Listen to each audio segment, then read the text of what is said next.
إن الحمد لله الأكرم الذي خلق الإنسان وكرمه وعلمه من البيان ما لم يعلم فسبحان الذي لا يحصى امتنانه باللسان ولا بالقلم نشهد أن لا إله إلا الله وحده لا شريك له ونشهد أن سيدنا وحبيبنا وطبيب أرواحنا محمد الذي أرسله بالحق بشيرا ونذيرا وداعيا إلى الله بإذنه وسراجا وقمرا منيرا فقد قال الله تعالى في كلامه المجيد وفرقانه الحميد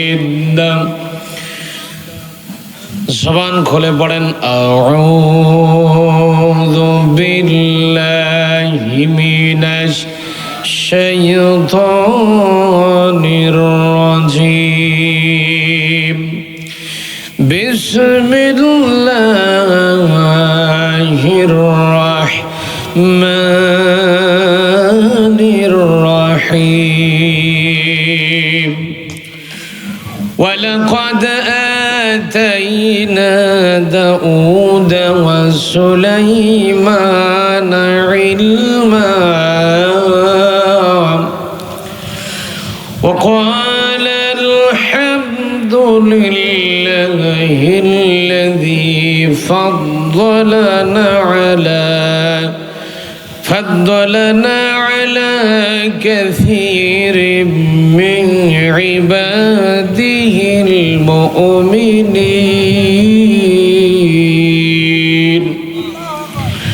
وورث سليمان داود وقال يا أيها الناس علمنا منطق الطير وأوتينا من كل شيء إن هذا لهو الفضل المبين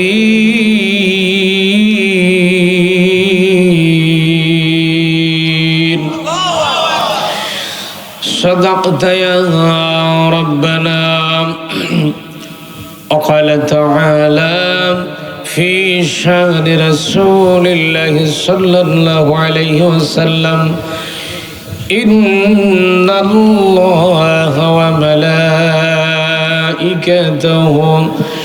يصلون على النبي يا أيها الذين آمنوا صلوا عليه وسلموا تسليما درود إبراهيم برن اللهم صل على محمد وعلى آل محمد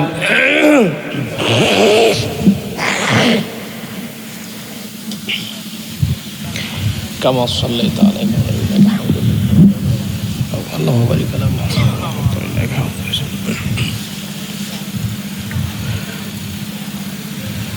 তুমি আরশে থাকো প্রভু আমি জমিনে তবু তোমারি প্রেম জমে হৃদয় গহীনে তুমি আরশে থাকো প্রভু আমি জমিনে তবু তোমারি প্রেম জমে হৃদয় গহীনে আমি তোমারি গোলাম গো অন্য কারণা আমি তোমারি গোলাম গো অন্য কারণা আলিমুল গায়ব তুমি মালিক রাব্বানা আলিমুল গায়ব তুমি মালিক রাব্বানা আল্লাহু আল্লাহু আল্লাহু আল্লাহ। আচ্ছা, আল্লাহর নামটা নাকি গুনাহ হবে ভাই?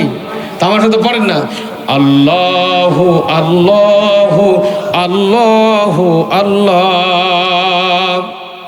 তোমারই রহম ছাড়া বাঁচা বড় দায়, প্রতিদিনে প্রতিক্ষণে জড়িয়ে রাখো গো আমায়। তোমারই রহম ছাড়া বাঁচা বড় দায়, প্রতিদিনে প্রতিক্ষণে জড়িয়ে রাখো গো আমায়। কত শত ভুল মাফ করে দাও, কত শত ভুল মাফ করে দাও, জানা কি অজানা আমি তোমারই গোলাম গো, অন্য কারো না। আলিমুল গায়ব তুমি, মালিক রব্বানা। আল্লাহু আল্লাহু আল্লাহু আল্লাহ, আল্লাহু আল্লাহু আল্লাহু আল্লাহ। কঠিন বিচারের দিনে থেকো গো পাশে, পাপের ভারে নুয়ে গেছি মন তাই কেঁদে মরে। কঠিন বিচারের দিনে থেকো গো পাশে, পাপের ভারে নুয়ে গেছি মন তাই কেঁদে মরে। জান্নাতি ফুল দিও গো আমায়, জান্নাতি ফুল দিও গো আমায়, আগুনে ফেলে দিও না। আমি তোমারই গোলাম গো, অন্য কারো না। আলিমুল গায়ব তুমি, মালিক রব্বানা। আল্লাহু আল্লাহু আল্লাহু আল্লাহ, আল্লাহু আল্লাহু আল্লাহু আল্লাহ। তুমি আসমানে থাকো প্রভু, আমি জমিনে, তবু তোমারই প্রেম জমে হৃদয় গহীনে। তুমি আসমানে থাকো প্রভু, আমি জমিনে, তবু তোমারই প্রেম জমে হৃদয় গহীনে। আমি তোমারই গোলাম গো, অন্য কারো না। আলিমুল গায়ব তুমি, মালিক রব্বানা। আল্লাহু আল্লাহু আল্লাহু আল্লাহ, আল্লাহু আল্লাহু আল্লাহু আল্লাহ। লিল্লাহি তাকবীর, লিল্লাহি তাকবীর। বাংলাদেশের ঐতিহ্যবাহী জেলা নওগাঁ।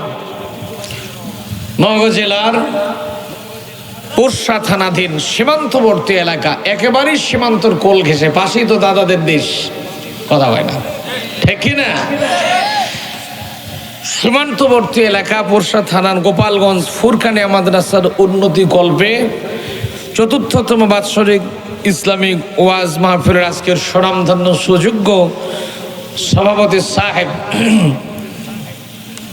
ওস্তাজুল আসাতিজা, ওস্তাজুল উলামা জনাব হযরত মাওলানা মুফতি আবু তাহের কাশিমি হাফিজাহুল্লাহ। আমরা দোয়া করি আল্লাহর এই গোলামের আল্লাহ নেক হায়াত বাড়ায় দেখ এবং বেশি বেশি করে তার দ্বীনের খেদমত করার তৌফিক আল্লাহ তাকে বেশি বেশি করে দান করুক, বলেন আল্লাহুম্মা আমিন। সুযোগ্য মুহতামিম চণ্ডীপুর মাদ্রাসা রাজশাহী, তিনি যেহেতু কাশ্মী, আমিও দেওবন্দে কয়েকবার গিয়েছি আল্লাহর রহমতে। দেওবন্দ অত্যন্ত ভালো একটা জায়গা, ভালো একটা মাদ্রাসা। যাই হোক, আল্লাহ তাকে কবুল করেছেন। আমরা দোয়া করি আমাদের মাঝখান থেকে অনেককে আল্লাহ কবুলের মঞ্জুর করুক, বলেন আমিন। পাশাপাশি সহ সভাপতি বৃন্দ রয়েছেন জনাব মোহাম্মদ আতাহার আলী, জনাব মোহাম্মদ কোরবান আলী সাহেব, জনাব মোহাম্মদ আক্কাস আলী সাহেব। এবং আজকের মাহফিলের প্রধান অতিথি আপনাদের এলাকার কৃতি সন্তান জনাব মোহাম্মদ তরিকুল ইসলাম সাহেব, সম্মানিত ডেপুটি ডাইরেক্টর, রেশম গবেষণা ইনস্টিটিউট, রাজশাহী। এবং আপনাদের সামনে কথা বলেছেন হাফেজ কারি মৌলানা মুফতি আব্দুল মতিন সাহেব, কথা বলেছেন মৌলানা তরিকুল ইসলাম সাহেব। দোয়া করছি আল্লাহ তাআলা তার এই গোলামদের কণ্ঠকে সারা দুনিয়ার জন্য কবুলের মঞ্জুর করুক, বলেন আল্লাহুম্মা আমিন। সহ আমন্ত্রিত ওলামায়ে কেরাম, মঞ্চবিষ্ট ওলামা হাজরাত, বিভিন্ন এলাকা থেকে আগত দিনদার, ইসলাম প্রিয়, কোরআন প্রিয়, তৌহিদ প্রিয়, তৌহিদের পতাকাবাহী ধর্মপ্রাণ মুসলমান ভাই এবং বন্ধুগণ, পর্দার আড়ালে বসত্র এলাকার সম্মানিত মা এবং বোনেরা, সকলের প্রতি রইল আমার অন্তরের অন্তঃস্থল থেকে হৃদয় নিংড়ানো ভক্তিপূর্ণ সালাম। আসসালামু আলাইকুম ওয়া রাহমাতুল্লাহ। ভাইরে, আপনাদের ভোল্টেজ দেখতেছে একেবারে ব্যাটারি লো, মানে কারেন্ট বেশি ঠিক মতো নাই, তো যা আপনাদের অবস্থা খারাপ হয়ে গেছে। আচ্ছা, আমি প্রথমে আলোচনার সূচনা লগ্নে শুরুতে এসে একটা সালাম দিছি, আপনাদের ভলিউম কিন্তু আমি পাইনি। ভলিউম দেখতেছি মানে যাই যায় অবস্থা। সেকেন্ড টাইম দেখতেছি একই কায়দা। আমি ভারতে মাঝে মাঝে দেখতে বাচ্চা, হুজুর আল্লাহ আমাকে একটা বাচ্চা দিয়েছেন, আমি ভারতের মাঝে মাঝে ভারতে যাই। ভারতের এমন কোনো রাজ্য নাই আমি মৌলানা রেজাউল করিম সেখানে যাইনি, সব রাজ্যে আল্লাহ আমাকে নিয়েছেন। ভারতের প্রায় সবগুলো রাজ্যে আমি মাহফিল করেছি, পৃথিবীর অনেকগুলো দেশ আল্লাহ আমাকে দেখাইছেন। তো ভারতে আমি মাহফিলগুলা করি, ভারতের শ্রোতারা চুপ মেরে খালি বয়ে থাকে, বক্তা খালি ওয়াজ করেই যায়, ওরা কথা কয় না। আমি ডিস্টার্ব ফিল করি, আমি যেখানে বক্তব্যগুলো করি শ্রোতা কথা না বলে আমি আবার ওয়াজ করতে পারি না। পাবলিক যদি পালস না বুঝে, বক্তা এবং শ্রোতার যদি রেসপন্স না হয়, ও কথা বলে মজাও হয় না, কথা বোঝাও যায় না, ঠিক কিনা জোরে কর। এই জন্য বক্তাকে পাবলিকের পালস বুঝে কথা বলতে হবে। আল্লাহ রাব্বুল আলামিন এই পৃথিবীর জমিনে 4 জন মানুষকে আল্লাহ রাব্বুল আলামিন গোটা দুনিয়ার রাজত্ব আল্লাহ দান করেছিলেন। জোরে কোন কয়জন?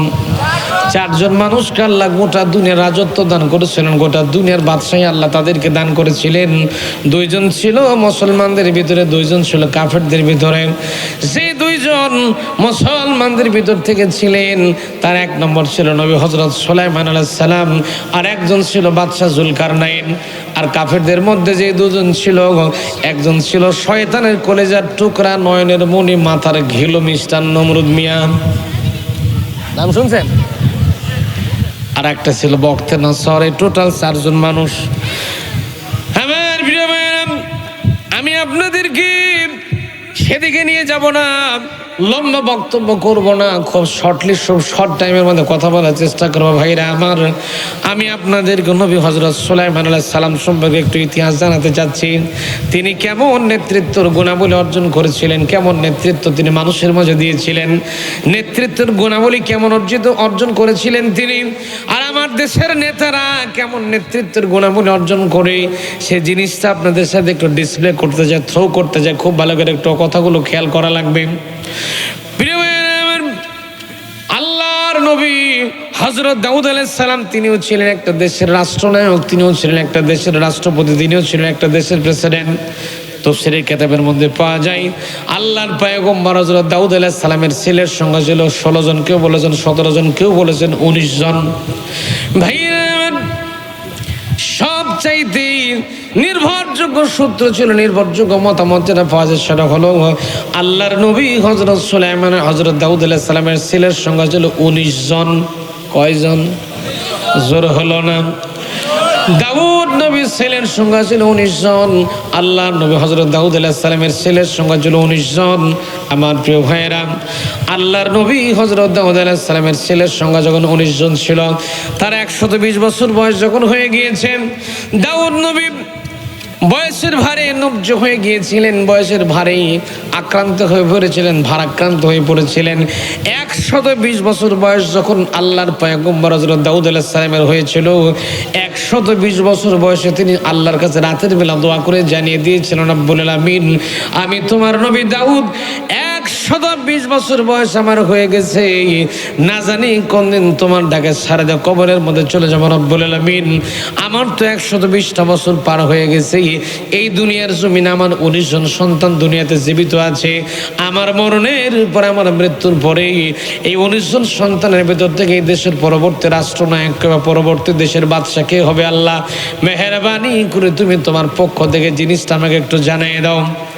প্রিয় আল্লাহর নবীরা আল্লাহর কাছে যখন হাত তুলে দোয়া করেন, নবীদের দোয়াগুলো আল্লাহর দরবারে কবুল হয় কিনা বলেন? জোরে বলেন হয় কিনা? কেননা নবীদেরকে সাহায্য করেন যিনি, তিনি হলেন আমার। ওয়া কানা হাক্কান আলাইনা নাসরুল মুমিনিন।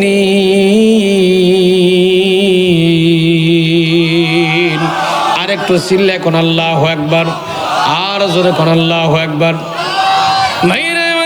কোরআনে কারীম থেকে যখন তেলাওয়াত শোনা হবে, কোরআন শুনলে দিলটা নরম বানায় দিবেন তিনি কে? জোরে কোয়া লাগবে তিনি কে?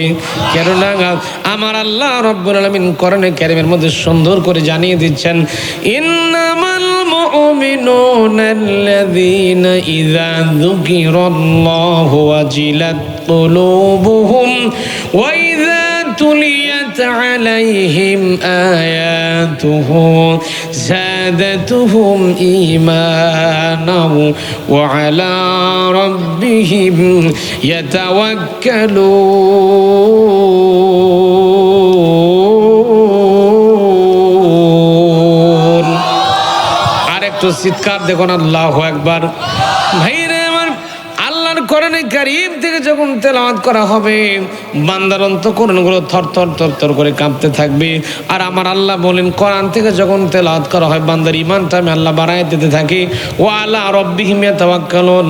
আর বান্দা তখন আমি আল্লাহ ছাড়া কারো কাছে ভরসা করে না। আমি আল্লাহ ছাড়া মুমিন বান্দা কখনো কারো কাছে মাথা নত করে না। মুসলমানকে আল্লাহ ছাড়া কারো কাছে মাথা নত করে নাকি? জোরে কোন করে নাকি? আসুক না যত বাধা, যত ঝড় সাইক্লোন, রাসূলের পথে মোরা চলবই। এ জীবন বাজি রেখে দিনের নিশান মোরা বাংলার আকাশে উড়াবই। আসুক না যত বাধা, যত ঝড় সাইক্লোন, রাসূলের পথে মোরা চলবই। এ জীবন বাজি রেখে দিনের নিশান মোরা বাংলার আকাশে উড়াবই। মোরা কামানের মুখোমুখি দাঁড়িয়ে, মোরা কামানের মুখোমুখি দাঁড়িয়ে আল্লাহু আকবার বলবো।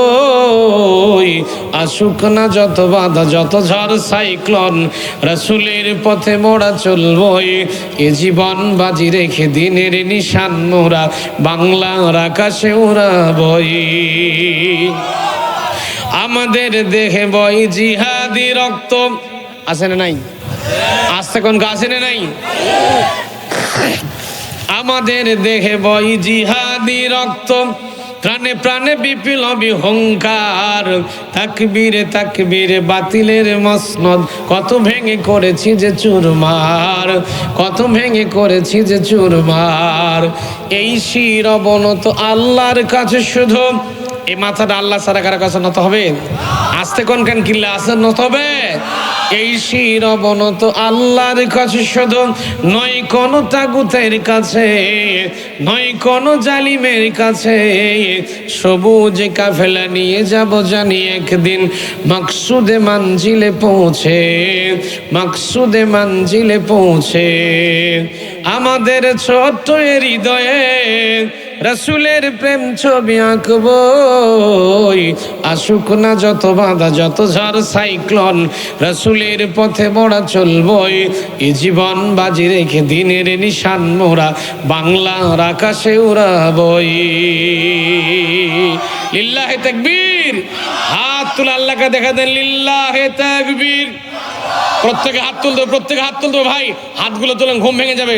লিল্লাহে তাকবীর। আল কোরআনের আলো, আল হাদিসের আলো, লিল্লাহে তাকবীর। বাস হাত নামান, আলহামদুলিল্লাহ বলেন, আলহামদুলিল্লাহ। ভাই কষ্ট হচ্ছে, ভাই কষ্ট হচ্ছে। আমরা কোরআন শুনবো, যেহেতু কোরআন দিয়ে জীবন পরিচালনা করা লাগবে। যখন আল্লাহু আকবার, আল্লাহু আকবার। আপনি যদি কোরআন মানতে পারেন, কোরআন দিয়ে যদি জীবন পরিচালনা করতে পারেন, তাহলে জীবনটা শান্তি পরিপূর্ণ হয়ে যাবে। যখন আল্লাহু আকবার। আমি কোরআন দিয়ে দেশ চলতেছে, আমি মিডল ইস্টের কয়েকটা দেশে গিয়েছি, আপনাদেরকে উদাহরণ দিয়ে কথাগুলো দেখে আমি দেখে বলতেছি ভাই। আমি কথা বিশেষ করে বক্তৃতা করি, সমাজে কি হচ্ছে এটা দেখে কথা বক্তৃতা করার চেষ্টা করি। আমি সৌদি আরব, দুবাই, কুয়েত, কাতার, বাহরাইন কয়েকটা দেশে গিয়েছি। আমি সেখানে দেখলাম, আপনারা মক্কা মদিনায় যারা গেছেন, এত ডিস্টার্ব হচ্ছে কেন? আপনারা মক্কা মদিনায় যারা গেছেন আমাকে একটু সাক্ষী দিবেন।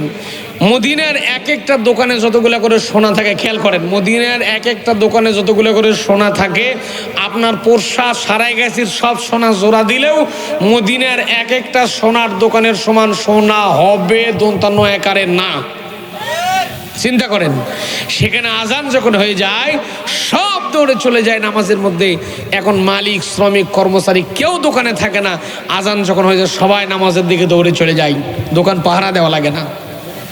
প্রিয় ভাইয়েরা, সেখানে কোটি কোটি টাকার সোনার দোকানের সোনা পাহারা দেওয়া লাগানো। তো আমাদের বাংলাদেশের মাটিতে আপনি পোরশানীপুর থেকে বাটার একটা জুতা কিনলেন 2200 টাকাতে, বাটার জুতা কিনেছেন, বাটার জুতা কেনার পরে মডেল মসজিদে নামাজ পড়ার জন্য, মাগরিবের নামাজ আদায় করার জন্য মডেল মসজিদে উঠে গেছেন। 2200 টাকার জুতা সিঁড়ির কাছে রেখে দেয় আপনি নামাজ পড়তে গেছেন, মডেল মসজিদে দোতলায় নামাজ পড়তেছেন। এখন নামাজের মধ্যে সুবহান রাব্বিল আযীম, সুবহান রাব্বিল আলা পড়তেছেন, আর একবার চিন্তা করতেছেন 2200 টাকার বাটার জুতা আছে না গেছে? কথা কয় না, কথা কয় না রে, ঠিক কিনা, ঠিক কিনা কর। এইটা হলো আমাদের চিত্র, এটা হলো আমাদের চরিত্র। আপনারা আমাদেরকে দাওয়াত করে আনেন, মোটা মোটা খাবার দেন, মোটা মোটা পয়সা দেন, ভালো খাবার দেন, ভালো পয়সা দেন, আমরা ভালো খাই, ভালো পয়সা নেই।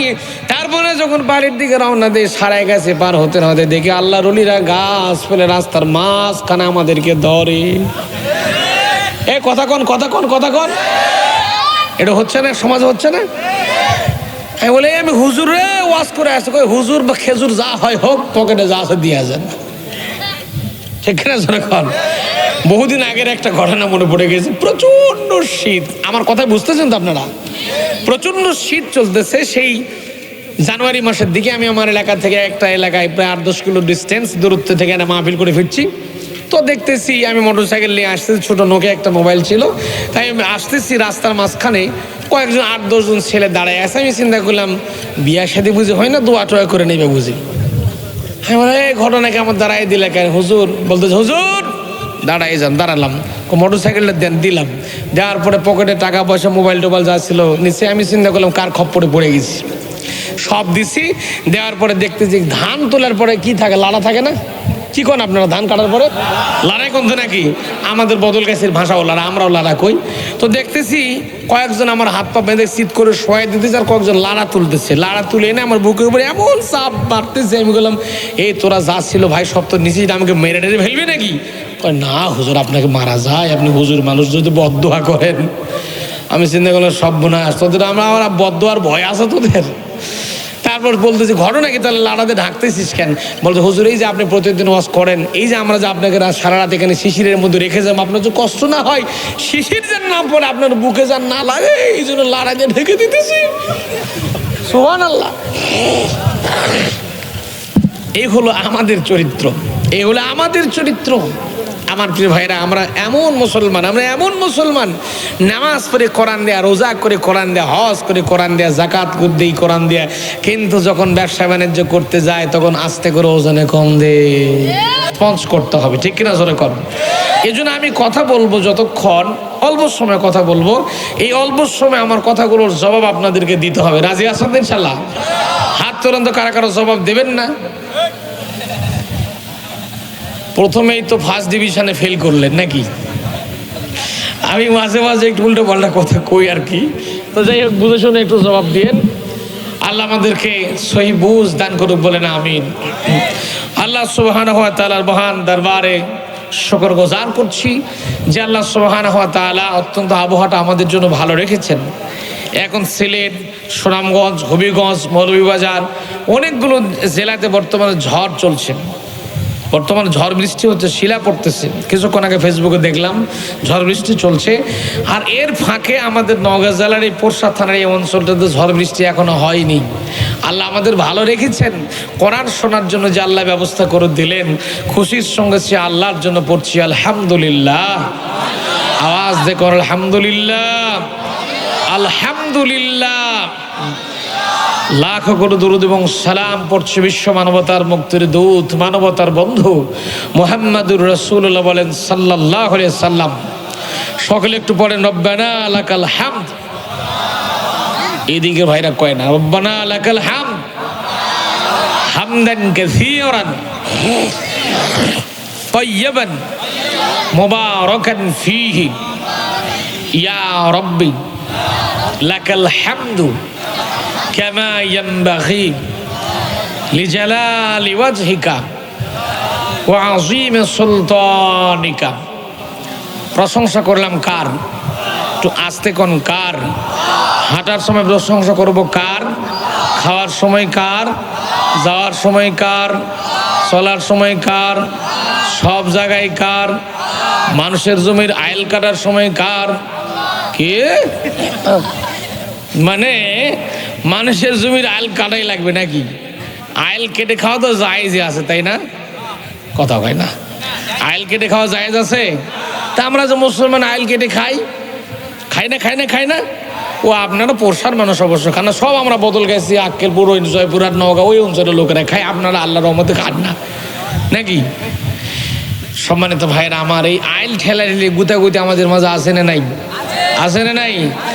আরে ভাই, হাজি মানুষ, টাটকা হাজি, এখনো হজেরই ফোড়ায়নি, 40 দিন ফোড়ায়নি, টাটকা হাজি। দুই পাশে দুই হাজির জমি, খেয়াল করেন, দুই পাশে দুই হাজির জমি, আল দুইজনই কাটতে কাটতে একবারে পুলসিরাতের ব্রিজ বানাই ফেলছে। আছে না নাই? এখন আইল চিন্তা করে সর্বনাশ, আল্লাহ কোন হাজির পাল্লাই পড়লাম, এ তো পাও দেওয়া যায় না, এমন আইল কাটতে কাটতে আইলের অবস্থা করে ফেলছে। এরকম হাজি আমাদের সমাজে আছে না নাই? আমি নিজে চোখে দেখেছি একজনকে, আসরে নামাজ পড়েছেন, হাজি মানুষ, হজ করে আসছেন, ভালো কথা, হজ করে এসেছেন, আসরে নামাজ পড়ে জমি দেখতে গেছে। আমি আজকে জমি দেখলাম, আমার জমি, ধানের জমি দেখলাম, কি হলো ঘটনা কি এটা দেখি, এরকম মাঝে মাঝে যাই, অনেকেই যাই। তো হাজি মানুষ হজ করে এসেছেন, জমি দেখতে গেছে, দেখতেছে ওর জমির পানি নাই, অন্য জমির পানি আছে। এখন আশপাশ তাকায় দেখতেছে, কেউ দেখতেছে কিনা, কয় না কেউ দেখেনি। আস্তে করে লুঙ্গিটা মেলে দিয়ে আস্তে করে আইল কেটে দিয়ে হাজি সাহেব চুপচাপ বসে আছে, আর আস্তে করে জিব্রাইল পানি ঠেলে ঠেলে ওর জমির পানি ওর জমিতে দিচ্ছে। সুবহানাল্লাহ নাকি? সুবহানাল্লাহ। চিন্তা করেন, এরকম হাজিও আমাদের সমাজে আছে। প্রিয় ভাইরা আমার, আমরা কোরআনটাকে সঠিকভাবে মানতে পারি না। কোরআন যদি আমরা মেনে নিতাম, তাহলে আমাদের জীবনটা শান্তি পরিপূর্ণ হয়ে যেত। যখন আল্লাহু আকবার। কেননা আমরা কোরআন পেয়েছি আল্লাহর পক্ষ থেকে, নেয়ামত হিসাবে, রহমত হিসাবে। যখন সুবহানাল্লাহ। আল্লাহ রাব্বুল আলামিন বলেন, قل بفضل الله وبرحمته فبذلك فليفرحوا هو خير مما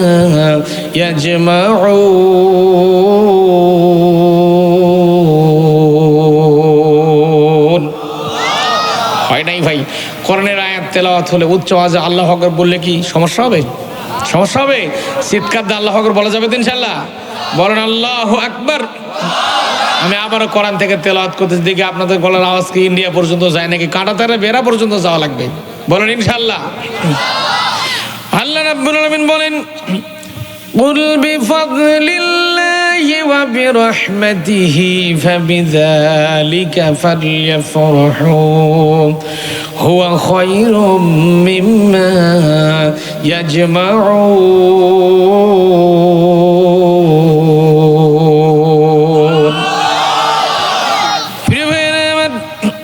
আল্লাহ রাব্বুল আলামিন বলেন, নবী আপনি আপনি বলেন এই দুনিয়ার জমিনে আমি আল্লাহ রাব্বুল আলামিন মানুষের জন্য যত রকমের দয়া কিংবা করুণা কিংবা অনুগ্রহ যেগুলো মানুষ দেখে কিংবা না দেখে, যত দয়া আমি আল্লাহ মানুষের জন্য আরশ আজিম থেকে নাজিল করে দিয়েছি, সবচাইতে বড় দয়ার প্রমাণ হলো আমি আল্লাহ রাব্বুল আলামিন মানুষের জন্য কোরআনে কারীম নাজিল করে দিয়েছি। ফাবিযালিকা ফালইফরাহু হুয়া খায়রুম মিম্মা ইয়াজমাউন। সুতরাং কোরআনে কারীম যারা পেল তারা যেন বেশি বেশি করে আনন্দ করে। আল্লাহু আকবার। কোরআন পাওয়ার পর আমরা আনন্দিত কিনা কর? আল্লাহু আকবার। আমার প্রিয় ভাইরা, আমরা কোরআন পেয়েছি, আমরা অত্যন্ত আনন্দিত। যখন আল্লাহু আকবার, আল্লাহু আকবার। এই কোরআন আপনাকে আমাকে বুঝতে হবে। আমি যেখানে বাংলাদেশ সহ বিশ্বের বিভিন্ন দেশে যেখানেই প্রোগ্রাম করতে যাই, সেখানেই এক একটা করে আলোচনা, এক একটা করে সাবজেক্ট সামনে রেখে, এক একটা করে বিষয়বস্তু সামনে দাঁড় করায় দিয়ে, একটা আলোচনার জিস্ট একটা ডিসপ্লে দাঁড় করায় দিয়ে সেখান থেকে কথাগুলো বলার চেষ্টা করি ইনশাল্লাহ। তো আমি আজকে আপনাদের সামনে একটা ডিসপ্লে দাঁড় করাচ্ছি, একটা জিস্ট, একটা সামারাইজ, একটা আলোচ্য সূচি দাঁড় করাতে চাই। সেটা হলো নেতৃত্বের বৈশিষ্ট্য, নেতৃত্বের গুণাবলী। মানে নেতার গুণ কেমন হবে এই জিনিসটা আমরা আল্লাহর কোরআন থেকে জানবো। বলেন ইনশাআল্লাহ, ইনশাআল্লাহ। এখন নেতা শব্দ শুনতে পেলে তো অনেকে আবার রাজনীতির গন্ধ শুকতে পায়, কথা কয় না, আছে না নাই? এখন নেতাকে যে আপনি মানবেন, সে নেতার গুণাবলী জানার দরকার আছে না আপনার? আমার ভাইরা, কোরআনের মধ্যে রাজনীতি আছে না নাই? যারা বললেন না তারা চিন্তা করছে থাকলে থাকতেও পারে, নাও থাকতে পারে, নাকি? হ্যাঁ, আছে, আছে। ওই যে আমি দুই হাঁসের গল্প বলি মাঝে মাঝে, একটা হলো রাজহাঁস আর একটা হলো পাতি হাঁস। হাঁস চিনেন তো নাকি? কথা কয় না বারে, চিনেন চিনেন চিনেন? রাজহাঁস দেখতে একটু সাইজে বড়, পাতি হাঁস সাইজে একটু ছোট। তো দুই হাঁসের খুব পিরিত, দুই হাঁসের খুব বন্ধুত্ব। দুই হাঁস চিন্তা করেছে যে আমরা এই পোরশা, নিদপুর, সাপাহার, নিয়ামতপুর, মদইল, নজিপুর, নওগাঁ, এই পদ্মা নদী, গঙ্গা নদী, যমুনা, এই সেই গোষ্ঠী সুদ্ধা শামুক টামুক খাই আমাদের আর হবে না। আমরা চলে যাব আটলান্টিক মহাসাগরের শামুক খাওয়ার জন্য। এখন কষ্ট করে চলে গেছে আটলান্টিক মহাসাগরে। সায়েন্স বলছে, বিজ্ঞান বলতেছে যে আটলান্টিক মহাসাগরের ডিস্টেন্স, গভীরতা হলো মাত্র 33,000 ফিট। না সুবহানাল্লাহ বলার দরকার নেই, গুণা টোনা যদি হয়। ভাইরা, আল্লাহর সৃষ্টির বিশালতা সম্পর্কে আওয়াজ যখনই আসবে তখন সুবহানাল্লাহ, আল্লাহু আকবার, আলহামদুলিল্লাহ বলার দরকার আছে না নাই? আছে না নাই? এগুলো আমার মালিকের দয়া, এগুলো আমার মালিকের সৃষ্টির রহস্য। যখন সুবহানাল্লাহ। তাহলে সায়েন্স বলছে যে আটলান্টিক মহাসাগরের ডিস্টেন্স হলো, গভীরতা হলো মাত্র 33,000 ফিট। এখন এই দুই হাঁস যখন আস্তে করে মাথাটা ঢুকাই দিছে, ওর নিঃশ্বাস আর কতটুকুই বলেন তো? ওর দৌড় এই পোরশা নিদপুরের পুকুর পার, কথা কয় না। সর্বোচ্চ না হলো ইন্ডিয়ার ওই নদী, আপনাদের ওইখানে আছে ওই নদী, মাল এই পাশে তো মালদা না, উত্তর দক্ষিণ দিনাজপুর মনে হয়, ওই নদী পর্যন্ত মনে হয় ওর ডিস্টেন্স, ওর দৌড় আছে। ও তো আর সাগরের খবর নিতে পারবে না, পারবে? এখনো যখন কল্লা ঢুকাই দিছে পানির তলে, যাচ্ছে যাচ্ছে যাচ্ছে, অনেক দূর চলে গেছে, দেখতেছে কেরে তো সাগরের তলাই নাই। রাজহাঁস পাতি হাঁসটাকে ইশারা করছে, ওঠ তাড়াতাড়ি ওঠ, এ তো তলা নাই।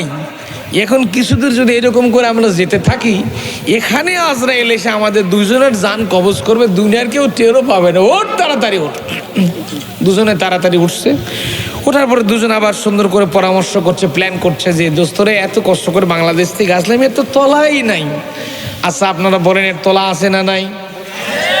আছে, কিন্তু এই দুই হাঁসের যাওয়ার মতো অ্যাবিলিটি নাই, সেখানে যাওয়ার মতো যোগ্যতা নাই, নিঃশ্বাস নাই, গলার বহর নাই, সেখানে যাওয়ার মতো শক্তি সামর্থ্য এই দুই হাঁসের নাই। এবার যখন তারা ফিরে এসেছে, কয়েকদিন পরে আবার চিন্তা করে, দোস্তরে আটলান্টিক মহাসাগর গিয়ে শামুক টামুক পাইনি, আমরা এবার চলে যাব প্যাসিফিক ওশান, প্রশান্ত মহাসাগরে যাব। এখন যেই সিদ্ধান্ত সেই কাম। আমি কিন্তু আপনাদেরকে উদাহরণ দিচ্ছি। প্যাসিফিক ওশান, প্রশান্ত মহাসাগরে চলে গেছে। মহাসাগরে যাওয়ার পরে গতদিনের একটা শিক্ষা আছে, সায়েন্স বলছে, বিজ্ঞান বলছে যে আটলান্টিক মহাসাগরের গভীরতা হলো 33,000 ফিট, আর প্রশান্ত মহাসাগরের গভীরতা হলো মাত্র 36,000 ফিট। মানে ওটার সাথে আরো 3,000 বেশি। এখন বলেন এরা কি খবর করতে পারবে? এবার যখন খবর করতে পারেনি, আবার পানি ডুবাই দিয়েছে, পানির তলে মাথা ডুবাই দিয়েছে। গত দিনের যে শিক্ষা আছে ওই শিক্ষাতে আবার তাড়াতাড়ি করে উঠে চলে এসেছে। উঠে আসার পরে বলছে ওইটারও তলা নাই, এই সাগরেরও তলা নাই। আচ্ছা, আপনারা শিক্ষিত জ্ঞানীগুণী মানুষ, নিতপুর গোপালগঞ্জের মানুষ, আপনারা বলেন তো দেখি ভাই, এই দুই সাগরের তলদেশ আছে না নাই? বুঝে শুনে বলতেছেন তো, আছে না নাই?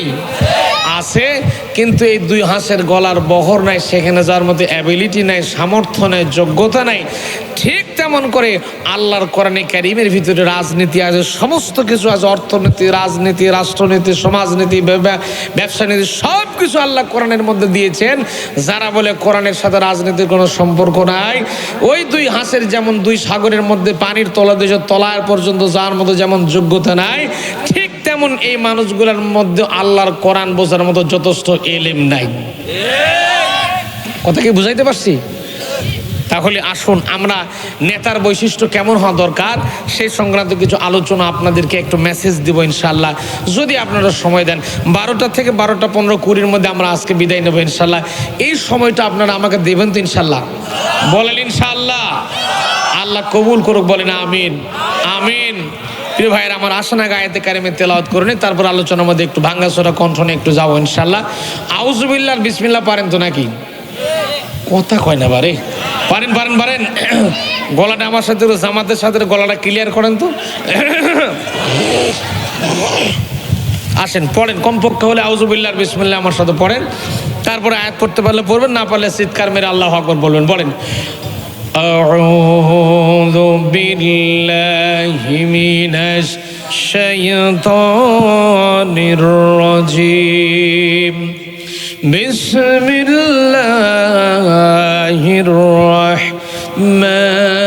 রাহমানির রাহিম।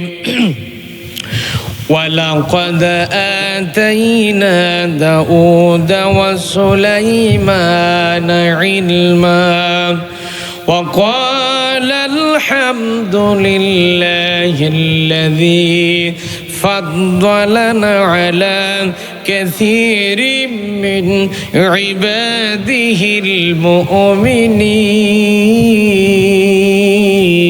المؤمنين. وورث سليمان داود وقال يا أيها الناس علمنا منطق الطير وأوتينا من كل شيء إن هذا لهو الفضل المبين.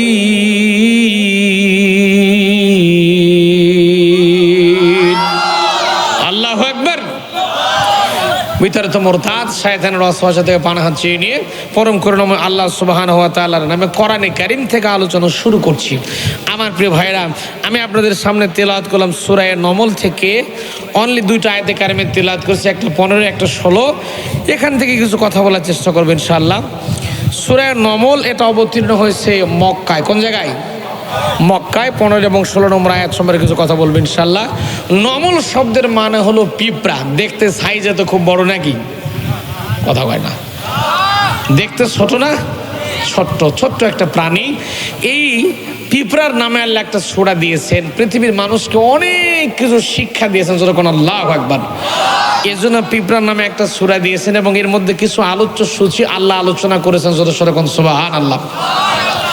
আল্লাহ বলতেছেন ওয়ালাকাদ আতাইনা দাউদ আর সুলাইমান ইলমা, আমি আল্লাহ দাউদ আর সুলাইমানকে এলেম দান করেছি, যখন সুবহানাল্লাহ। কি দান করছি ভাই? এলেম দান করেছি, মানে জ্ঞান আমি আল্লাহ দান করেছি। এবং এরা প্রশংসা করেছিল আমি আল্লাহর।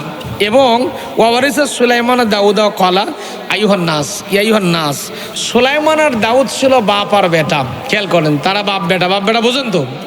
তারা বাপ বেটা দুজনে নবী ছিল। আর সুলাইমান আলাইহিস সালামকে আল্লাহ আমি আল্লাহ স্পেশাল কিছু দিয়েছিলাম, জ্ঞান দিয়েছিলাম, যে সুলাইমান আলাইহিস সালাম পাখির ভাষা বুঝতেন।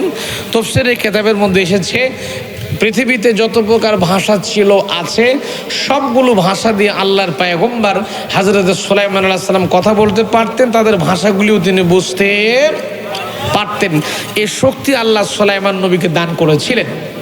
তা আসুন, আল্লাহ আগে দিয়েছেন এলেম, আগে দিয়েছেন জ্ঞান, তারপরে দিয়েছেন রাজত্ব, তারপরে দিয়েছেন বাদশাহী। সুবহানাল্লাহ বিহামদি। আগে কি দিয়েছেন? আগে জ্ঞান দিয়েছেন, তারপরে আল্লাহ দিয়েছেন বাদশাহী, রাজত্ব আল্লাহ পরে দিয়েছেন, কিন্তু আগে দিয়েছেন জ্ঞান। এজন্য ক্ষমতার চেয়ারে যারা বসে, ক্ষমতার চেয়ারে যারা পেতে চায়, আগে তাদেরকে জ্ঞান অর্জন করার দরকার আছে না নাই? জ্ঞান অর্জন না করে যদি কেউ ক্ষমতার চেয়ারে বসে, তাহলে সে নিজে গোমরা হয়ে যাবে, গোটা জাতিকেও সে গোমরা বানায় ছাড়বে। নবীজির হাদিস দলিল নেন, ফাদাল্লু আদাল্লু, জাহেল নিজে গোমরা, সে জাতিকেও গোমরা বানায় দেয়। এই জন্য কোনো জাহেল নেতার নেতৃত্ব আমরা অনুসরণ করতে পারি না। আমরা জ্ঞানী মানুষের নেতৃত্ব অনুসরণ করব।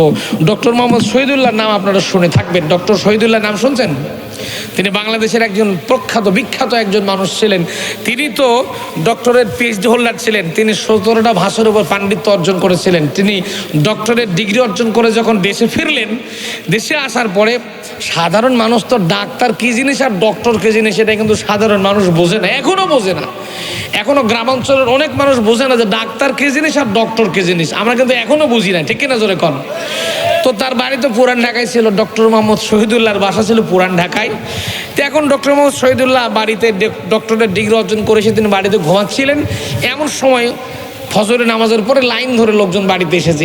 আসার পরে সব দাঁড়ায় আছে। ডক্টর মোহাম্মদ শহীদুল্লাহ ঘুম থেকে উঠেছেন, উঠার পরে দেখতেছেন অনেক লোক দাঁড়িয়ে গেছে। কেউ বলতেছে আমার পাতলা পায়খানা, আমার গায়ের জন্য, আমার মাথা ব্যথা, আমাকে এই ওষুধ দাও, সেই ওষুধ দাও। একদম ডক্টর মোহাম্মদ শহীদুল্লাহ তাদেরকে বুঝাচ্ছেন যে ভাইরে, আমি হলো মানুষের হিউম্যান ডাক্তার না, মানুষের ডাক্তার না, আমি হলাম ভাষার ডাক্তার। এখন লোকজন কবে আমি ওষুধ টষুধ দিতে পারবো না, তোমরা বাড়ির যাও।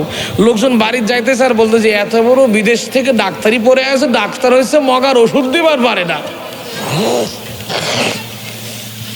সেদিন ডক্টর মোহাম্মদ শহীদুল্লাহ দুঃখ করে একটা কথা বলেছিলেন যে যত বড় ইউনিভার্সিটি বিশ্ববিদ্যালয় থেকে ডক্টরেট ডিগ্রি অর্জন করে আসুক না কেন, ব্রিফকেস ভর্তির ডক্টরেটের সার্টিফিকেট অর্জন করে আসুক না কেন, যতক্ষণ পর্যন্ত কেউ আল্লাহর কোরআনের এলেম অর্জন করতে না পারবে, আমি ডক্টর মোহাম্মদ শহীদুল্লাহ বলতেছি আমার ভাষায় সে লোকটা সবচেয়ে দুনিয়াতে মূর্খ একটা মানুষ। তাহলে আল্লাহর কোরআনের জ্ঞান অর্জন করার দরকার আছে না নাই? আওয়াজ দেখুন, আছে না নাই? আমি কয়েক বছর আগে, 2-3 বছর সম্ভবত হবে, আমার এলাকায় বাজার করছিলাম, খাসির গোস্ত কেজি 1000 টাকা কেজি। তো গোস্তওয়ালা, দাড়িওয়ালা মানুষ, টুপিওয়ালা মানুষ, স্বভাবগত বৈশিষ্ট্য অনুযায়ী দাড়িওয়ালা টুপিওয়ালা মানুষদেরকে মানুষ কিন্তু মহব্বত করে না? আল্লাহর জন্য ভালোবাসা, যখন আল্লাহু আকবার। এখন আমি মনে করলাম সেও দাড়িওয়ালা, আমিও দাড়িওয়ালা, সেও টুপিওয়ালা, আমিও টুপিওয়ালা, তাহলে তো আমরা তো ঠকাবে না। আমি ওজন করে 1 কেজি গোস্ত আমার দাও দেখি। সে গোস্ত 1 কেজি যখন তুলে দিয়েছে, ওজনে ডিজিটাল, এখন তো ডিজিটাল কাটা, ডিজিটাল চুরি হয়। 1 কেজি ওজন দিছে, গোস্তের মধ্যে ওজন দিতে গিয়ে দেখতেছি সে আমার 1200 গ্রামের মতো ওজন দিচ্ছে। আমি বললাম, ভাই তুমি যে 1 কেজি গোস্তের মধ্যে আমাকে 200 গ্রাম বেশি দিয়েছো, তোমার কি লস হবে না? সে কি সুন্দর করে মুচকি হাসতেছে, বলেছে যান নিয়ে যান, হুজুর মানুষ খেয়ে দোয়া করবেন। আমি চিন্তা করলাম সর্বনাশী, এত বড় জিন্দাউলি এখানে বসে আছে। আমার মনের মধ্যে একটু কিউরিয়াসিটি জাগলো, কৌতূহল জাগলো, ঘটনাকে একটু জাস্টিফাই করে দেখি। কিছু কিছু মানুষ মনে করে হুজুরদের বুদ্ধি শুদ্ধি নেই, এরা মাথা মোটা। তাই পাশের একটা দোকানে যখন ওজনে লাগাই দিছি, ওজন করে দেখতেছি আল্লাহর ওলি আমার গোস্তের ওজন দিয়েছে মাত্র 850 গ্রাম। চিন্তা করে হেন মুসলমান নামাজ পড়তেছে, রোজা করতেছে, অথচ ওজনে কম দিচ্ছে, খাদ্যে ভেজাল দিচ্ছে। আচ্ছা বলেন, যা করলাম সব বরবাদ করে দিবেন তিনি কে? তিনি কে? মুসলমানের এই ভয়গুলো করে না আমার ভাইরা? এই ভয়গুলো আপনাকে আমাকে করা লাগবে, অন্তরের মধ্যে জাগ্রত করা লাগবে। এই অপরাধ বোধ যদি আপনার মধ্যে তৈরি না হয়, এই ওয়াজ নসিহত, নামাজ, বন্দেগী, হজ, যাকাতের কোনো লাভ হবে? লাভ হবে? আপনি শয়তানি করতেছেন, মানুষের সঙ্গে সিটারি, বাটপারি, দুর্নীতি যা আছে, এমন কোনো অপরাধ নেই আপনি করতেছেন না। অফিসে যখন যান, ঘুষ না খেলে আপনার দিনই যায় না। আছে না? আছে না? আছে না নাই? আহা, দেখবেন ঘুষ খাওয়ার পরে কি সুন্দর করে পকেটে টাকা যে ঘুষ যে দিছে সেও জোহরে নামাজ পড়তেছে, ঘুষ যে খাইছে সেও জোহরে নামাজ পড়তেছে। এখন যে ঘুষ খাইছে পকেটের মধ্যে ঘুষের টাটকা করকরা টাকা কিন্তু পকেটের মধ্যে, কোটের মধ্যে আছে। এখন সে জোহরে নামাজে দাঁড়ায় বলছে, আল্লাহ ইয়া কানা আবুদু ওয়া ইয়া কানাস্তাইন। সূরা ফাতিহা পড়ি না? কথা কই না রে। সূরা ফাতিহার মধ্যে আল্লাহকে ডাক দেব, আল্লাহ ইয়াকা না'বুদু ওয়া ইয়াকা নাস্তাঈন, আল্লাহ আমি তোমারই গোলাম, তোমার ইবাদত করি, তোমার দাসত্ব করি, তোমারই সাহায্য চাই, তুমি ছাড়া কিচ্ছু নাই আমার জীবনে। আল্লাহ কত তোর পকেটে কি কথা বোঝেন নেই। আল্লাহকে কেরে তুই দালাল, তুই তো সিটার, তুই তো বিশ্ব বাটপার, তুই কিছুক্ষণ আগে তো ঘুষের টাকা নেই, এখনো টাটকা টাকা পকেটের মধ্যে আছে, ঘুষ খাবি খা, ইচ্ছা মতো খা। আমার না আরাদাম যিকরি ফাইন্না লাহু মাইশাতান দঙ্কা, যতই কিছু করিস না কেন আমি আল্লাহ তোর জীবনটা সংকীর্ণ বানায় দেবো। লাখ টাকা ইনকাম করবি, 1 লাখ টাকা ইনকাম করবি, 20 লাখ টাকা অন্য দিক দিয়ে নামাই দেবো। ওই আল্লাহ আছে না নাই? এই জন্য প্রিয় ভাইরা আমার, আপনাকে আমাকে জীবনটা পরিচালনা করা লাগবে আল্লাহর কোরআন দিয়ে। জোরে কোন আল্লাহু আকবার, আল্লাহু আকবার। সম্মানিত ভাইরা আমার, আল্লাহর নবী হযরতে দাউদ আলাইহিস সালাম আল্লাহর কাছে দোয়া করে বলছেন, রব্বুল আলামিন আমার 19 জন সন্তান দুনিয়াতে আছে গো আল্লাহ, এই 19 জন সন্তানের ভেতর থেকে পরবর্তী দেশের বাদশা কে হবে? দোয়া করতেছেন কার কাছে? জোরে বলেন কার কাছে? প্রিয় ভাইরা আমার, আল্লাহর কাছে দাউদ নবী যখন দোয়া করলেন, দাউদ নবীর দোয়াটা আল্লাহর দরবারে কবুল হয়ে গেছে। হযরত দাউদ আলাইহিস সালাম যখন দোয়া করেছেন, দোয়াটা মঞ্জুর হয়ে গেছে। পরের দিন সকালবেলা জিবরাইল আমিন, জিবরাইল নামক ফেরেশতা যখন সকালবেলা হাজির হয়ে গেছে, দাউদ আলাইহিস সালামের সামনে দিয়া, খেয়াল করেন আমার দিকে একটু তাকান, লক্ষ্য করা লাগবে। জিবরাইল ফেরেশতা দাউদ নবীর চারদিকে বিরাট বড় একটা তালাওয়া চাবি মারা একটা বাক্স নিয়ে ঘুরতেছে, একটা সিন্দুক নিয়ে, মাথার উপর সিন্দুক নিয়ে চারদিকে ঘোরাঘুরি করছেন। দাউদ আলাইহিস সালাম ডাকতে বলেন, ভাই জিবরাইল, তোমার মাথার উপরে বিশাল আকৃতির বিরাট বড় বাক্স দেখতে পাইতেছে, বাক্সটার মধ্যে কি আছে? দাউদ নবীকে জিবরাইল আলাইহিস সালাম ডাকতে বলেন, ভাই দাউদ নবী, যেহেতু আপনি গত রাতে আল্লাহর কাছে দোয়া করে বলেছিলেন আল্লাহ যেন আপনার এই পরবর্তী দেশের রাষ্ট্রনায়ক কে হবে, দেশের পরবর্তী বাদশা কে হবে, এই জিনিসটা যেন আল্লাহ রাব্বুল আলামিন সমাধান করে দেয়, এই জন্য করে আল্লাহ রাব্বুল আলামিন বাক্সটার মধ্যে কিছু সমাধান রেখে দিয়েছেন। কয়েকটা জিনিস আল্লাহ পাক এই তালা বন্ধ করা বাক্সটার মধ্যে আল্লাহ রাব্বুল আলামিন রেখে দিয়েছেন। আপনি আপনার 19 জন সন্তানকে ডাক দিয়ে বলবেন, যে ছেলেটা না দেখে না জেনে না শুনে বলতে পারবে এই তালা বন্ধ করে দেওয়া তালা চাবিওয়ালা বাক্সটার মধ্যে কি জিনিস আছে, যে ছেলেটা না দেখে না জেনে না শুনে বলতে পারবে আমার মালিক আল্লাহ রাব্বুল আলামিন জানিয়ে দিয়েছেন, ওই ছেলেটার কাঁধের উপরে মহান আল্লাহ রাব্বুল আলামিন এই গোটা আপনার রাজত্বের বাদশাহী তার কাঁধের উপরে আল্লাহ নিজে চাপায়া দেবে। আরেকটু চিল্লা এখন সুবহানাল্লাহ।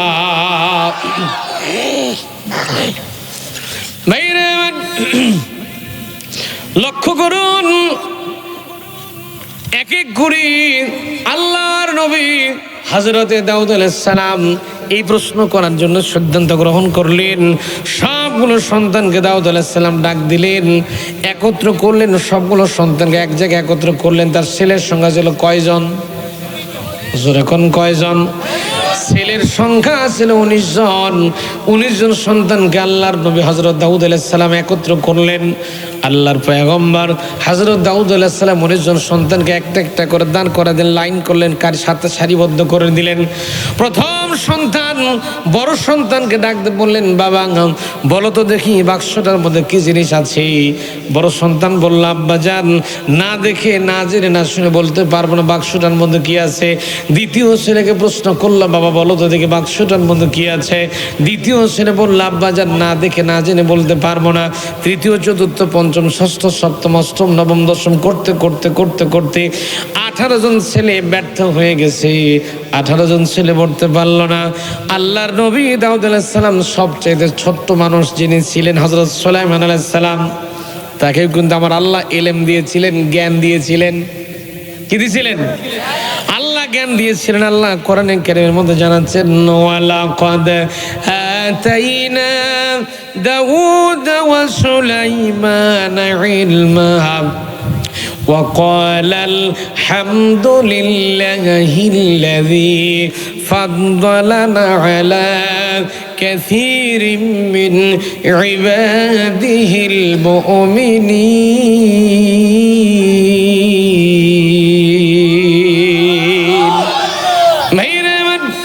দাউদ নবী সবচেয়ে ছোট্ট ছেলে হযরত সুলাইমান আলাইহিস সালামকে প্রশ্ন করলেন, বাবা বলো তো দেখি, তালা বন্ধ করে দাও, তালা চাবি বাক্সটার মধ্যে কি আছে একটা বারের জন্য বলো।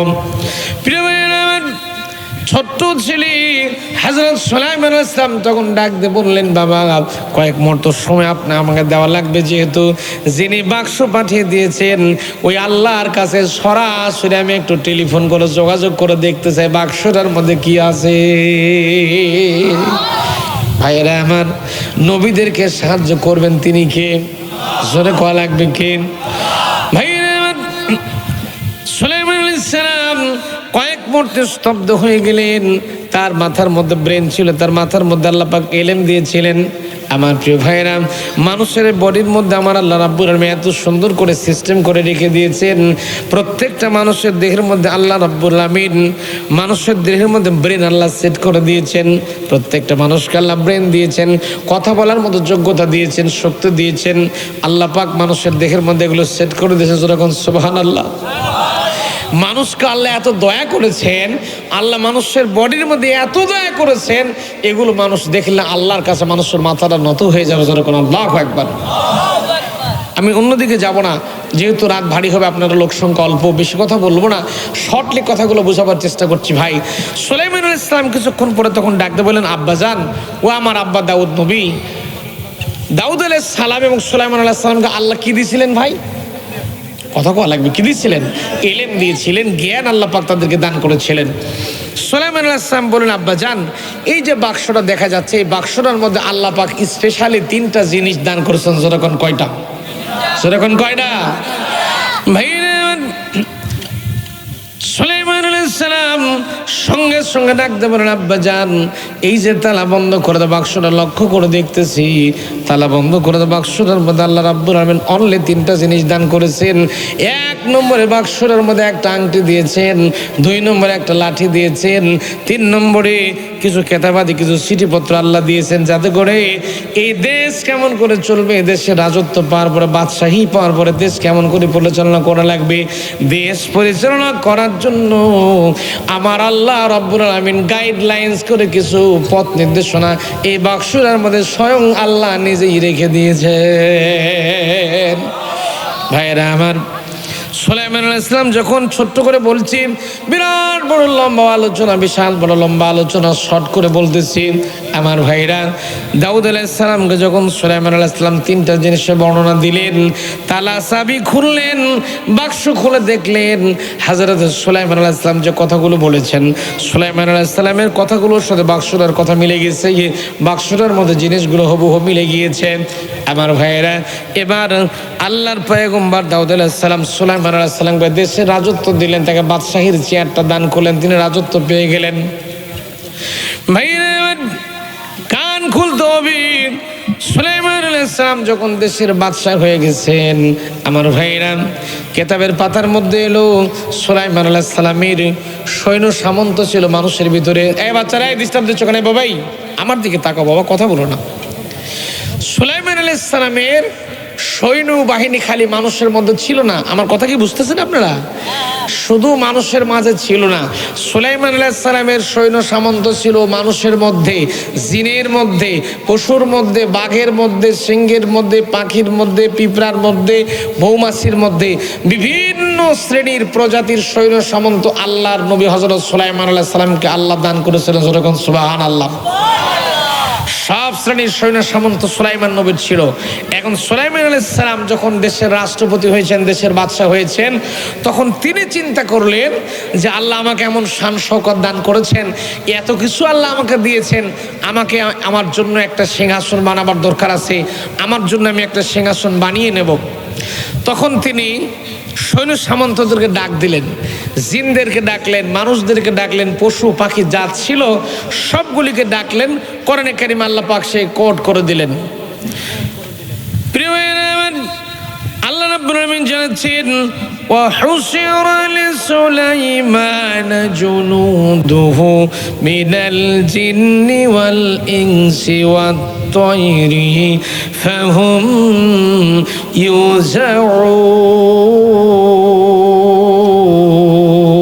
ইউজাউন। আরেকটু চিল্লা এখন আল্লাহু আকবার।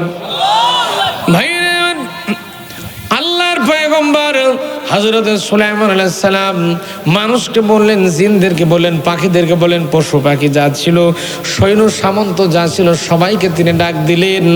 আল্লাহ নবী সুলাইমান আলাইহিস সালাম সবাইকে ডাক দেওয়ার পরে বললেন, তোমরা যারা পানির তলে যেতে পারে পানির তলে চলে যাও, যারা মাটির নিচে যেতে পারে মাটির নিচে চলে যাও, যারা সাগরের তলে যেতে পারবে সাগরের তলে চলে যাও, যারা আকাশে উঠতে পারো আকাশে চলে যাও, যে যেখানে যেতে পারো সেখানে চলে যাও, যতটুকু পারো লুলু পুলু মনোমুক্ত স্বর্ণরত্ন রাজি যে যা পারো সবগুলো তোমরা উঠে নিয়ে আসো। কেননা আমি পয়গম্বর সুলাইমান এত বড় দেশের রাষ্ট্রপতি হয়েছি, এত বড় দেশের বাদশাহ আমি, আমার জন্য বিরাট বড় বিশাল আকৃতির একটা সিংহাসন বানাবার দরকার আছে। আমার প্রিয় ভাইয়েরা, যে যেখান থেকে পারলো স্বর্ণ রৌপ্য লুলু পিলু মণিমুক্তা জহরত যে যা পারলো সবগুলো তারা নিয়ে হাজির করে দিল। সুলাইমান নবীর রাজপ্রাসাদের ভিতরে বিশাল বড় বিশাল আকৃতির একটা স্তূপ হয়ে গেছে। আল্লাহর পয়গম্বর সুলাইমান আলাইহিস সালাম স্বর্ণমণি মুক্ত হীরা জহরত সবগুলো তিনি পর্যবেক্ষণ করে দেখলেন। এবার তার জন্য একটা সিংহাসন বানাবার দরকার পড়ল। ভাইরা আমার, আল্লাহর নবী হযরত সুলাইমান আলাইহিস সালাম জিনদেরকে একটা অর্ডার করে দিলেন, জিনদেরকে একটা আদেশ দিলেন। জিনদের মধ্যে একটা সৈন্যবাহিনী, যেমন করে ধরেন বাংলাদেশ আমাদের সেনা প্রধান আছে না, সেনাবাহিনীর একটা প্রধান চিফ আছে না, এই চাচা মনে ঘুমাচ্ছেন চাচা ঘুমাচ্ছেন। সেনাবাহিনী প্রধান যেমন আছে, মানুষের মধ্যে যেমন সেনা প্রধান আছে, ঠিক তেমন করে সুলাইমান আলাইহিস সালামের জিনদের একটা সেনা প্রধান ছিল, নাম ছিল আসিফ। কি নাম? বাংলাদেশের কণ্ঠশিল্পী এই আসিফ না, কিন্তু ওই যুগে সুলাইমান আলাইহিস সালামের জিনদের সেনা প্রধান ছিল, নাম ছিল আসিফ। এই আসিফকে ঘোষণা করলো যে তুমি তোমার জিনদেরকে দিয়ে এই যে স্বর্ণ জহরত হীরা রত্নরাজি মুক্তা মাণিক্য আছে যেগুলো, এগুলো দিয়ে তুমি তোমার জিনদের বাহিনী দিয়ে আমার জন্য একটা বিশাল বড় সিংহাসন বানিয়ে দাও। কথা শুনতেছেন ভাইরে? সুলাইমান আলাইহিস সালামের অর্ডার পাওয়ার পরে জিনেরা তখন কাজকর্ম শুরু করে দিল, জিনেরা তখন কাজ শুরু করলো। আমার প্রিয় ভাইয়েরা, জিনেরা তখন সুলাইমান আলাইহিস সালামের অর্ডার পাওয়ার পরে একটা সিংহাসন বানানো শুরু করে দিল। বিশাল আকৃতির বিরাট বড় একটা সিংহাসন তারা যখন বানানো শুরু করে দিল, আমার ভাইয়েরা, জিনদেরকে কাজ করতে সময় লাগে নাকি? সময় লাগে ভাইয়েরা। জিনেরা বিশাল আকৃতির বিরাট বড় সিংহাসন বানিয়ে ফেললো। কেতাবের পাতার মধ্যে পাওয়া গেল এই সিংহাসনটা ছিল স্বর্ণখচিত মরমর পাথর দিয়ে বানানো। এই সিংহাসনটা ছিল মাত্র 6 মাইল লম্বা, 3 মাইল প্রস্থ। ছোট ভাইরা, সুলাইমান নবীর সিংহাসনটা ছিল 6 মাইল লম্বা, 3 মাইল প্রস্থ, বিশাল আকৃতির একটা সিংহাসন ছিল।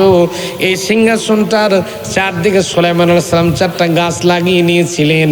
4টা গাছের উপরে, প্রত্যেকটা গাছের উপরে 4000 করে ময়না টিয়া তোতাটাকে সেট করে দিয়েছিলেন। তার কারণ হলো প্রত্যেকটা গাছের পাখিগুলোর মধ্যে আতর সুরমার খুশবু সৌরভগুলো তিনি সেট করে দিয়েছিলেন। কেননা সুলাইমান আলাইহিস সালামের কথা শুনতো বাতাসে। কে শুনতো? সুলাইমান নবী এত বড় সিংহাসন বানিয়েছিলেন, দুনিয়ার কোনো মানুষ সেটাকে বহন করতে পারতো না, জিনেরা পর্যন্ত বহন করতে পারতো না, এত শক্তি দুনিয়ার কারো ছিল না।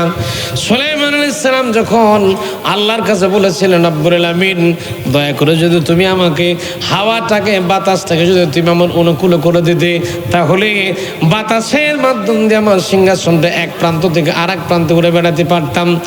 আজকে পেট্রোল অক্টেনের যে দাম রে ভাই, তার উপরেও রাত 3টার মধ্যে সিরিয়াল দিয়েও কিন্তু পেট্রোল আর অক্টেন পাওয়া যায় না।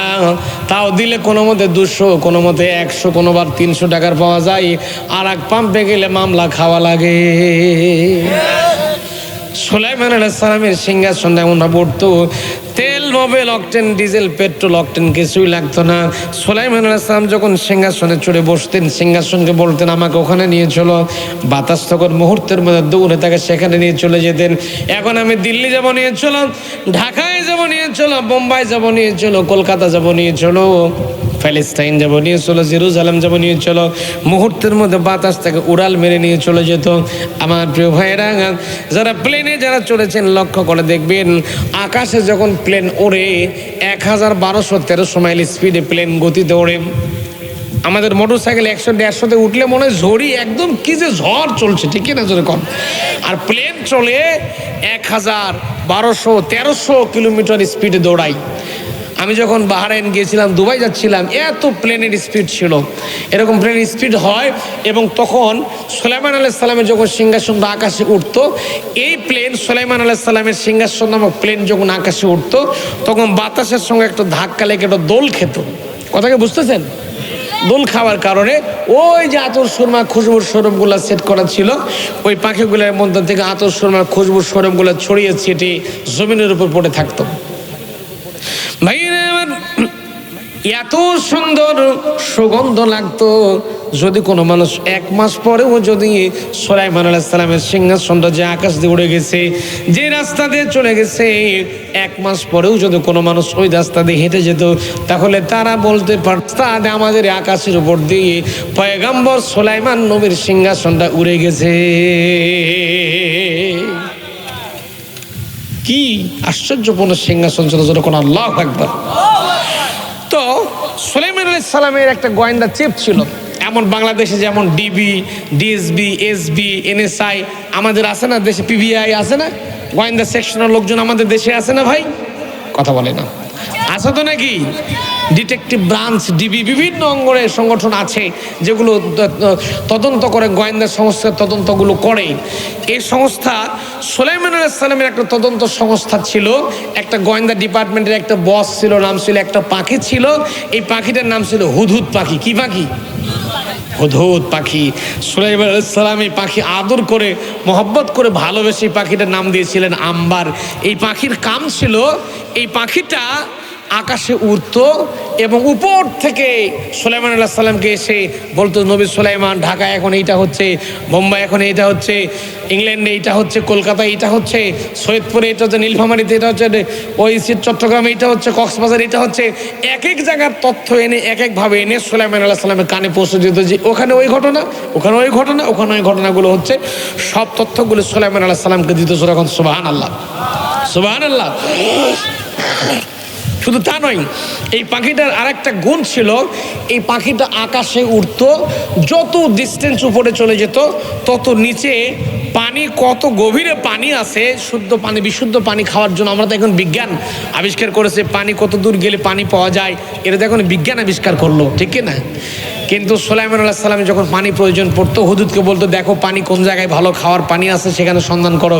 হুদুদ বলতো, খুঁজে খুঁজে দেখতো, আকাশে উঠতো আর খুঁজে যত উপরে উঠতো হুদুদ, তত নিচে পানির তথ্য খবরগুলো হুদুদ বের করে দিতে পারতো। যখন সুবহানাল্লাহ। এই শক্তি কে দিচ্ছেন? প্রিয় ভাইয়েরা আমার, পৃথিবীতে একটা পাখি আছে, একটা তথ্য দিয়ে আপনাদেরকে, কান খোলেন, শুনে যান। এই পৃথিবীতে একটা পাখি আছে, যে পাখিটা বাচ্চাও দেয় না, ডিমও দেয় না। আচ্ছা বলেন তো ভাই, যেই জিনিস বাচ্চাও দেয় না, ডিমও দেয় না, তাহলে তার কি প্রজনন ক্ষমতা আছে? তাহলে তার বংশবৃদ্ধি হবে কোত্থেকে? এখন বাচ্চা, হয় বাচ্চা দেওয়া লাগবে, না হয় ডিম দেওয়া লাগবে, তাহলেই তো বংশবৃদ্ধি হবে, নাকি কোন কথা বলে না? যেই জিনিস বাচ্চাও দেয় না, ডিমও দেয় না, তাহলে ওর বংশবৃদ্ধি হবে কেমন করে? হওয়ার কোনো চান্স আছে? অথচ দেখেন আল্লাহ কি রহস্য রেখে দিয়েছেন, আল্লাহু আকবার। সেই পাখিটার নাম হলো কোকোনাস পাখি। কি পাখি বললাম? মনে রাখেন, পাখিটার নাম হলো কোকোনাস পাখি। এই পাখিটা থেকে আফ্রিকার জঙ্গলের মধ্যে থাকে। এই পাখির হায়াত মাত্র 15 থেকে 20 বছর পর্যন্ত এই পাখিটা বেঁচে থাকে। এই পাখি আল্লাহ তাকে এমন, আল্লামাহুল বায়ান সূরা রহমানের মধ্যে পাওয়া যায়, এই পাখিকে আল্লাহ এমন এলেম দান করেছেন, এমন জ্ঞান আল্লাহ দিয়েছেন, পাখি যখন মৃত্যুবরণ করবে, মরার কিছুদিন আগে সে বুঝতে পারে সে দুনিয়াতে আর বেশি দিন বাঁচবে না। এই জিনিসটা সে বুঝতে পারে।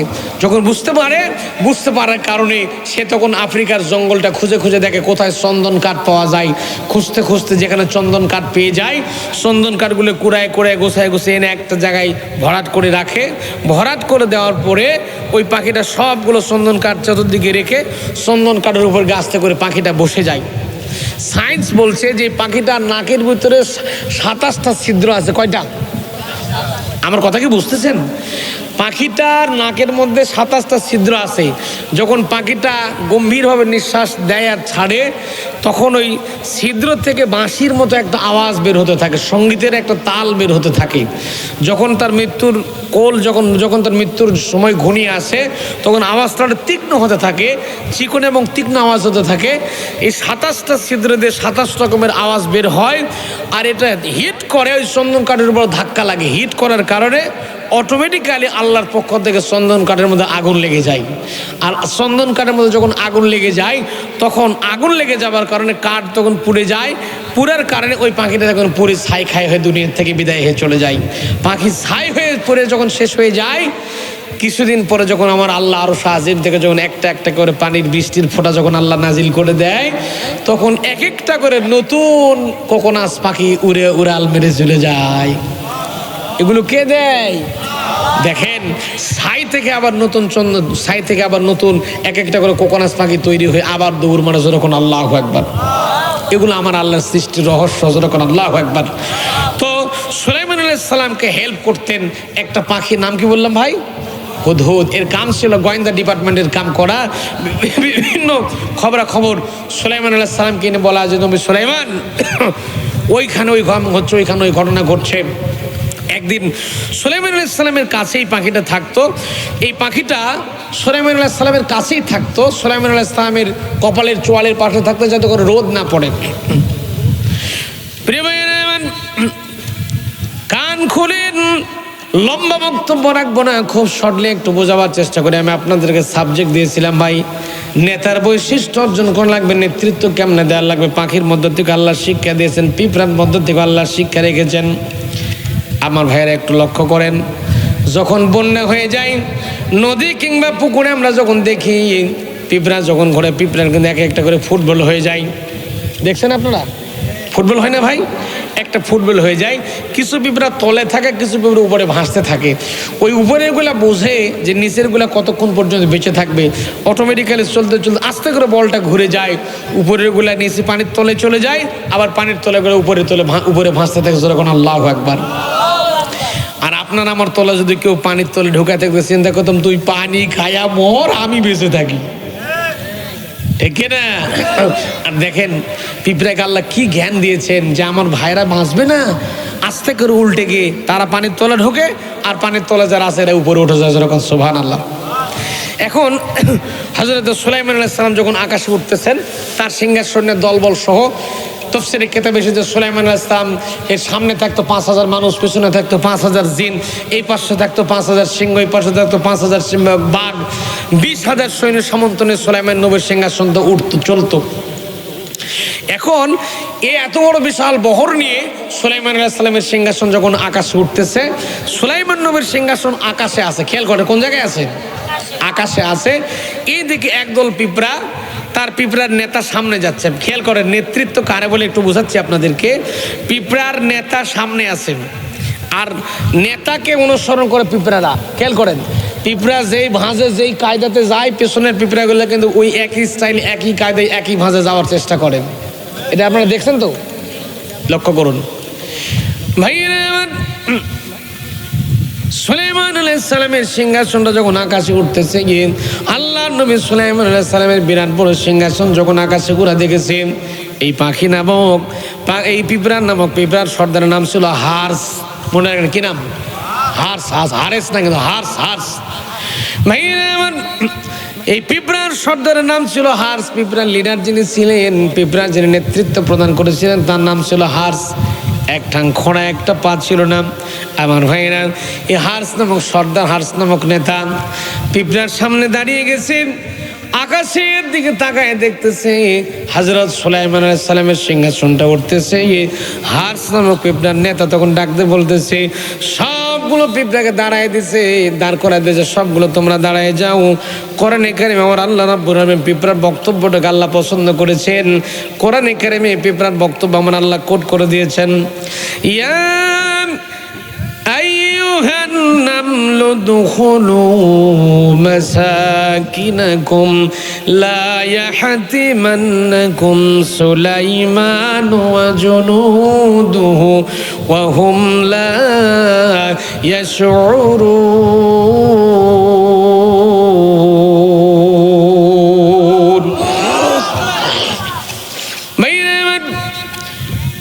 সঙ্গে সঙ্গে এই হার্স নামক পিঁপড়ার সর্দার, পিঁপড়ার লিডার, পিঁপড়ার নেতা লক্ষ লক্ষ পিঁপড়াকে সামনে দাঁড় করে দিছে, ডাকতে বলতেছে, ইয়া আইয়ুহান নামলু দুখুলু মাসাকিনাকুম, উদখুলু, তোমরা সবগুলা ঢুকে যাও, মাসাকিনাকুম, দলবল যা আছো সবগুলা মাসাকিনাকুম, তোমরা গর্তের মধ্যে চলে যাও।